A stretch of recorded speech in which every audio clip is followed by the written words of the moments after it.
Test 1. This is the IELTS listening test. You will hear a number of different recordings and you will have to answer questions on what you hear.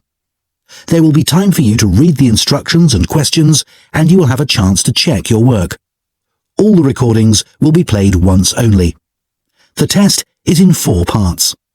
At the end of the test, you will be given 10 minutes to transfer your answers to an answer sheet. Now turn to Part 1. Part 1. You will hear an interview with a woman who is doing a survey on transport. First, you have some time to look at questions 1 to 5.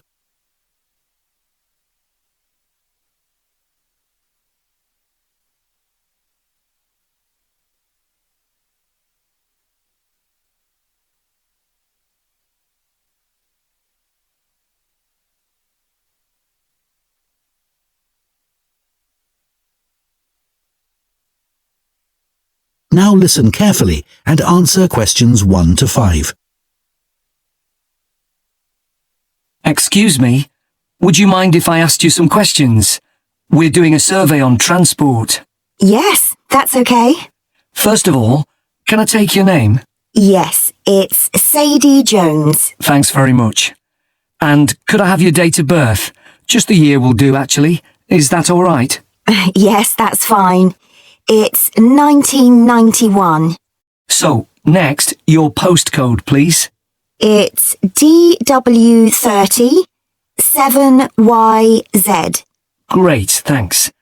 Is that in Wells? No, it's actually in Harborne. Wells isn't far from there, though. I really like that area. My grandmother lived there when I was a kid. Yes, it is nice.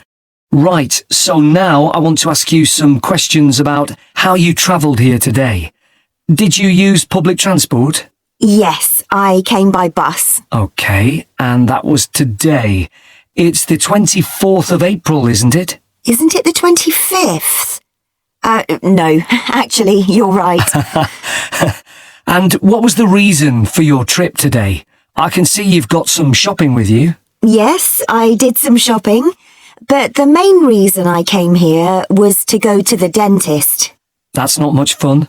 Hope it was nothing serious. No, it was just a checkup. It's fine. Good. Do you normally travel by bus into the city centre?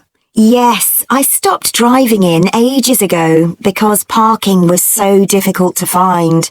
And it costs so much. I see. The bus is much more convenient too. It only takes about 30 minutes. That's good. So where did you start your journey?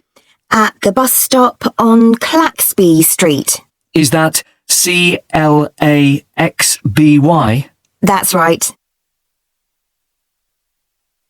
Before you hear the rest of the conversation, you have some time to look at questions 6 to 10.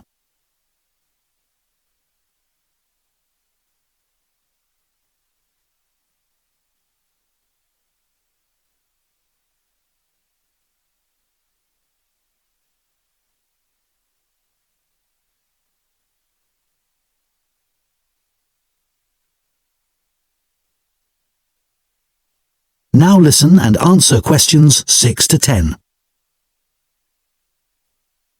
And how satisfied with the service are you? Do you have any complaints? Well, as I said, it's very convenient and quick when it's on time. But this morning it was late. Only about 10 minutes, but still. Yes, I understand that's annoying. And what about the timetable? Do you have any comments about that? I suppose I mainly use the bus during the day, but any time I've been in town in the evening, for dinner or at the cinema, I've noticed you have to wait a long time for a bus. There aren't that many.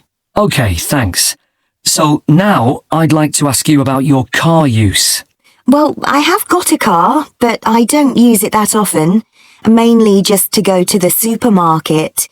But that's about it, really. My husband uses it at the weekends to go to the golf club.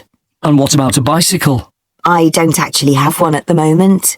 What about the city bikes you can rent? Do you ever use those? No, I'm not keen on cycling there because of all the pollution. but I would like to get a bike. It would be good to use it to get to work. So why haven't you got one now? Well, I live in a flat on the second floor, and it doesn't have any storage, so we'd have to leave it in the hall outside the flat. I see. Okay, well, I think that's all we need from you today, Sadie. That is the end of part 1. You now have 1 minute to check your answers to part 1.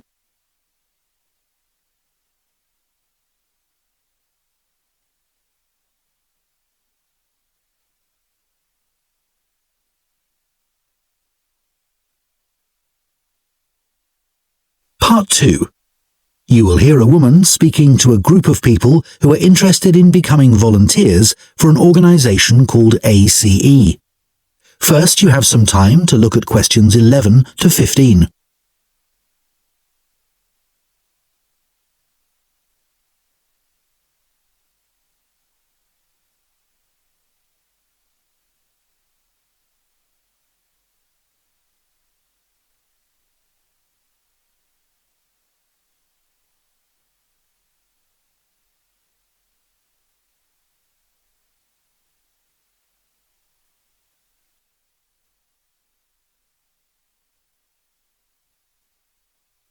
Now listen carefully and answer questions 11 to 15.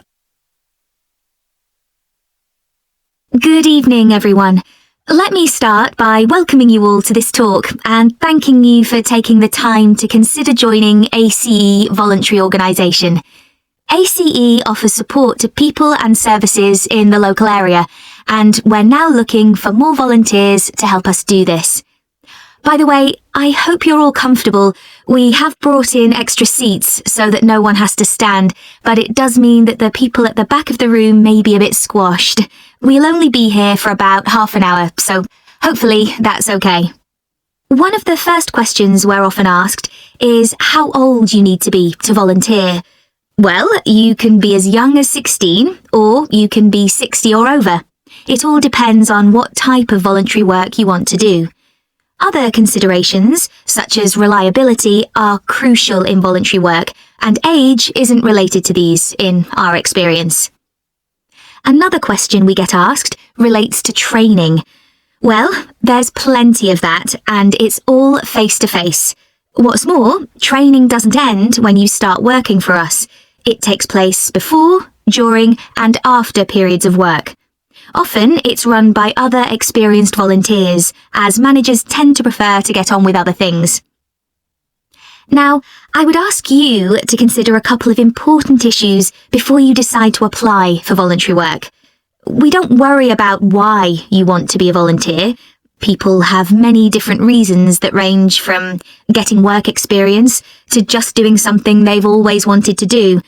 But it is critical that you have enough hours in the day for whatever role we agree is suitable for you. If being a volunteer becomes stressful, then it's best not to do it at all.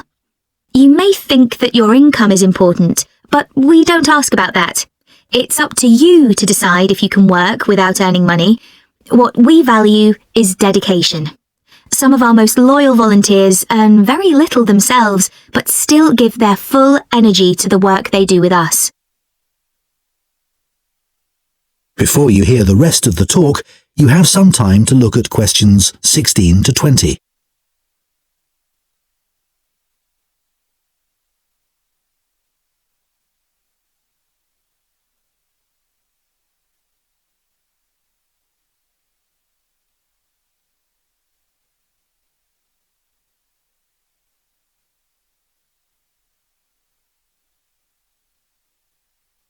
Now listen and answer questions 16 to 20. Okay, so let's take a look at some of the work areas that we need volunteers for and the sort of things that would help you in those. You may wish simply to help us raise money. If you have the creativity to come up with an imaginative or novel way of fundraising, we'd be delighted, as standing in the local streets or shops with a collection box can be rather boring. One outdoor activity that we need volunteers for is litter collection, and for this, it's useful if you can walk for long periods, sometimes uphill. Some of our regular collectors are quite elderly, but very active and keen to protect the environment. If you enjoy working with children, we have 3 vacancies for what are called playmates. These volunteers help children learn about staying healthy through a range of out-of-school activities. You don't need to have children yourself, but it's good if you know something about nutrition and can give clear instructions. If that doesn't appeal to you, maybe you would be interested in helping out at our story club for disabled children, especially if you have done some acting. We put on 3 performances a year based on books they have read, and we're always looking for support with the theatrical side of this. The last area I'll mention today is first aid. Volunteers who join this group can end up teaching others in vulnerable groups who may be at risk of injury. Initially, though, your priority will be to take in a lot of information and not forget any important steps or details. Right, so does anyone have any questions for me about it? That is the end of Part 2. You now have 30 seconds to check your answers to Part 2.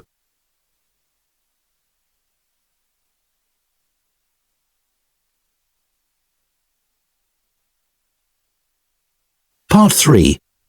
You will hear 2 students called Hugo and Chantal discussing a talk they have just attended at the start of their course in fashion design. First, you have some time to look at questions 21 to 26.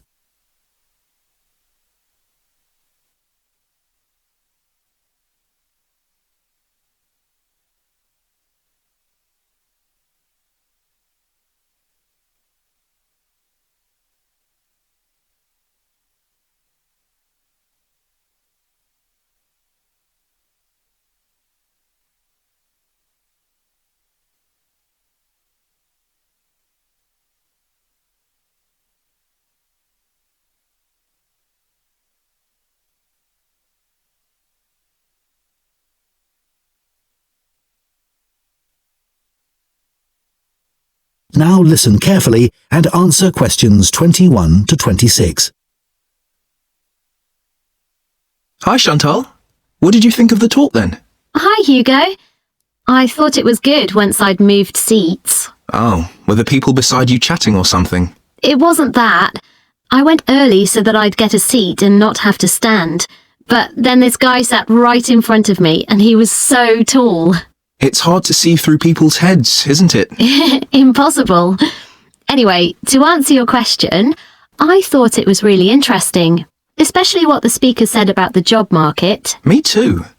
I mean, we know we're going into a really competitive field, so it's obvious that we may struggle to get work. That's right. And we know we can't all have that dream job. Yeah, but it looks like there's a whole range of areas of work that we hadn't even thought of, like fashion journalism, for instance. Yeah, I wasn't expecting so many career options.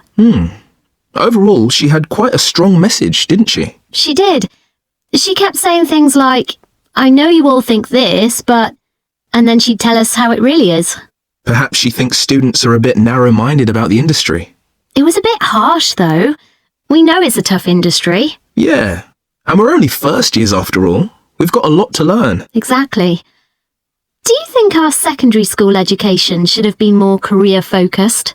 Well, we had numerous talks on careers, which was good, but none of them were very inspiring. They could have asked more people like today's speaker to talk to us. I agree. We were told about lots of different careers, just when we needed to be, but not by the experts who really know stuff. So, did today's talk influence your thoughts on what career you'd like to take up in the future? Well, I promised myself that I'd go through this course and keep an open mind till the end. But I think it's better to pick an area of the industry now and then aim to get better and better at it. Well, I think we'll just have to differ on that issue. One thing's for certain, though. From what she said, we'll be unpaid assistants in the industry for quite a long time. I'm prepared for that. Aren't you? Actually, I'm not going to accept that view. Really? But she knows it's the case, and everyone else says the same. That doesn't mean it has to be true for me. Okay, well, I hope you're right. Before you hear the rest of the discussion, you have some time to look at questions 27 to 30.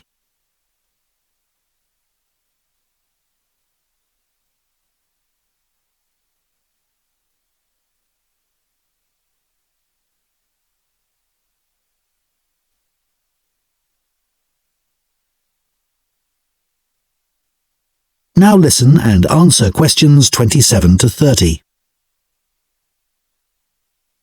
I thought the speaker's account of her first job was fascinating. Yeah. She admitted she was lucky to get work being a personal dresser for a musician.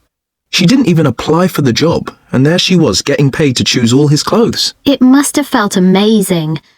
Though she said all she was looking for back then was experience, not financial reward. And then he was so mean, telling her she was more interested in her own appearance than his. But she did realise he was right about that, which really made me think. I'm always considering my own clothes, but now I can see you should be focusing on your client. She obviously regretted losing the job. Well, as she said, she should have hidden her negative feelings about him, but she didn't. It was really brave the way she picked herself up and took that job in retail. Fancy working in a shop after that? Yeah, well, she recommended we all do it at some point. I guess, as a designer, you'd get to find out some useful information, like how big or small the average shopper is. I think that's an issue for manufacturers, not designers. However, it would be useful to know if there's a gap in the market, you know? An item that no one's stocking, but that consumers are looking for. Yeah, people don't give up searching. They also take things back to the store if they aren't right. Yeah. Imagine you worked in an expensive shop and you found out the garments sold there were being returned because they fell apart in the wash. Yeah, it would be good to know that kind of thing. Yeah. That is the end of part 3. You now have 30 seconds to check your answers to part 3.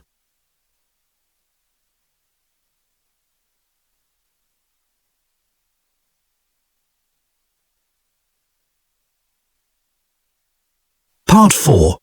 You will hear a zoology student giving a presentation on the process of moving wild elephants to a new reserve, known as translocation. First, you have some time to look at questions 31 to 40.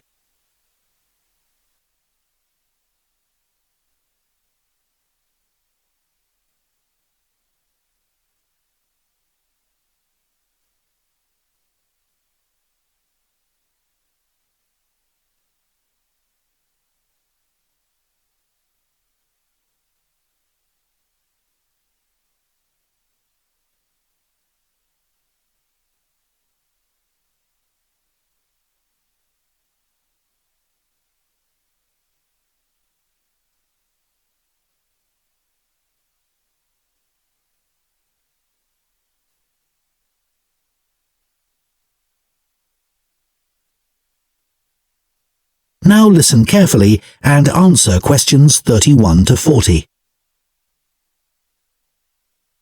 For my presentation today, I want to tell you about how groups of elephants have been moved and settled in new reserves. This is known as translocation and has been carried out in Malawi in Africa in recent years. The reason this is being done is because of overpopulation of elephants in some areas. Overpopulation is a good problem to have, and not one we tend to hear about very often. In Malawi's Majeti National Park, the elephant population had been wiped out by poachers, who killed the elephants for their ivory. But in 2003, the park was restocked, and effective law enforcement was introduced. Since then, not a single elephant has been poached. In this safe environment, the elephant population boomed. Breeding went so well that there were more elephants than the park could support. This led to a number of problems. Firstly, there was more competition for food, which meant that some elephants were suffering from hunger. As there was a limit to the amount of food in the national park, some elephants began looking further afield. Elephants were routinely knocking down fences around the park, which then had to be repaired at a significant cost. To solve this problem, the decision was made to move dozens of elephants from Majete National Park to Nkota Wildlife Park, where there were no elephants. But, obviously, attempting to move significant numbers of elephants to a new home 300 kilometres away is quite a challenge. So, how did this translocation process work in practice? Elephants were moved in groups of between 8 and 20, all belonging to one family. Because relationships are very important to elephants, they all had to be moved at the same time. A team of vets and park rangers flew over the park in helicopters and targeted a group, which were rounded up and directed to a designated open plain. The vets then used darts to immobilize the elephants. This was a tricky maneuver, as they not only had to select the right dose of tranquilizer for different-sized elephants, but they had to dart the elephants as they were running around. This also had to be done as quickly as possible, so as to minimize the stress caused. As soon as the elephants began to flop onto the ground, the team moved in to take care of them. To avoid the risk of suffocation, the team had to make sure none of the elephants were lying on their chests, because their lungs could be crushed in this position. So, all the elephants had to be placed on their sides. One person stayed with each elephant while they waited for the vets to do checks. It was very important to keep an eye on their breathing. If there were fewer than 6 breaths per minute, the elephant would need urgent medical attention. Collars were fitted to the matriarch in each group so their movements could be tracked in their new home. Measurements were taken of each elephant's tusks. Elephants with large tusks would be at greater risk from poachers, and also of their feet. The elephants were then taken to a recovery area before being loaded onto trucks and transported to their new home. The elephants translocated to Nkota settled in very well, and the project has generally been accepted to have been a huge success, and not just for the elephants. Employment prospects have improved enormously, contributing to rising living standards for the whole community. Poaching is no longer an issue, as former poachers are able to find more reliable sources of income. In fact, many of them volunteered to give up their weapons, as they were no longer of any use to them. More than 24 elephants have been born at Nkota since relocation. With an area of more than 1,800 square kilometres, there's plenty of space for the elephant population to continue to grow. Their presence is also helping to rebalance Nkota's damaged ecosystem and providing a sustainable conservation model which could be replicated in other parks. All this has been a big draw for tourism, which contributes 5 times more than the illegal wildlife trade to GDP, and this is mainly because of the elephants. There's also been a dramatic rise in interest from... That is the end of part 4. You now have 1 minute to check your answers to part 4.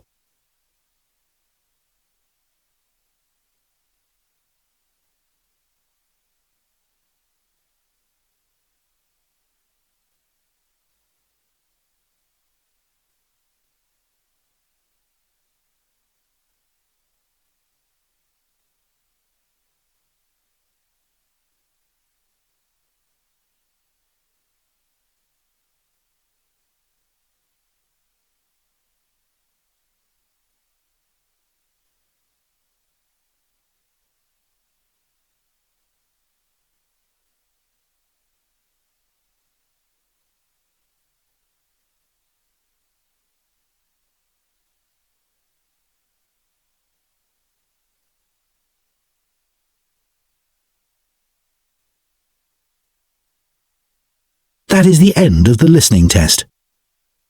In the IELTS test, you would now have 10 minutes to transfer your answers to the listening answer sheet.